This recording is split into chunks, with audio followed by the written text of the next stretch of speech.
Jaga pendengaran kita.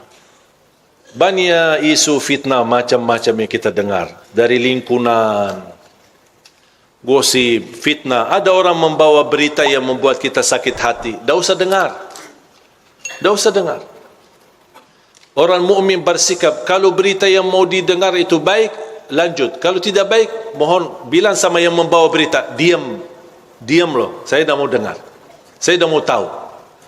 Biarpun ada orang membawa fitnah, saya sering didatangin. Ada si kiai ini, si ustaz ini, dia suka mau sebutkan nama antum, menjelekkan antum. Saya bilang diam, saya tak mau tahu.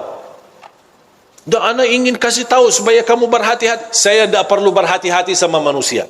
Saya berhati-hati sama Allah supaya jangan kena siksa Allah Subhanahu wa taala.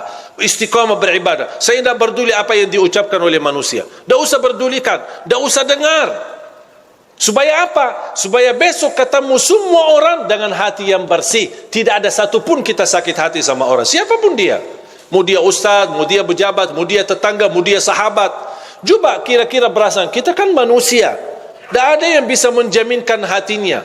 Kalau anda besok mendengar fitnah dibawa oleh temanmu sendiri atau tetanggamu, kira-kira besok anda mau salaman sama dia? Biarpun anda berkenan salaman, kira-kira hatinya bersih atau sakit hati?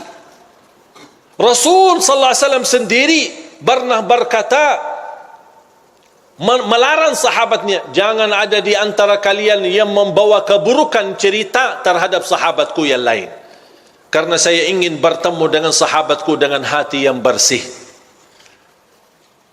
Kalau si fulan membawa berita, besok kita sakit hati, ketemu, ini yang kemarin yang suka enak-enak aja nih, baru kenal aja udah langsung berani fitnahin aku. Ini kan bisikan kalbu. Dan itulah salah satu sebab yang terkunci hati kita. Makanya fantas kehilangan khusyuk. Karena ini perasaan, makanya tidak usah berduli. Dan saya belajar, orang yang ikhlas, dipuji, dihina, sama saja. Saya ulang lagi. Mudah-mudahan bisa difikirkan. Orang yang ikhlas, dipuji, diangkat, diagungkan, dimuliakan, dihina, dicaci maki, sama saja. Dia tidak peduli. Dia tidak peduli nilai manusia. Dia tidak peduli apa kata manusia. Manusia senang, dia tidak peduli. Manusia tidak senang, apalagi dia tidak peduli. Yang dia pedulikan, Allah senang, Allah suka, Allah ridha, Allah mau, sudah selesai.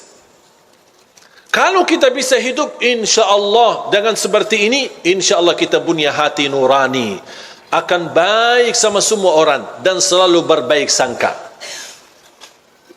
Jangan kita selalu bertafsir sendiri. Dua orang duduk di sana, mereka bisik apaan ya? Jangan-jangan aku yang pusing kita.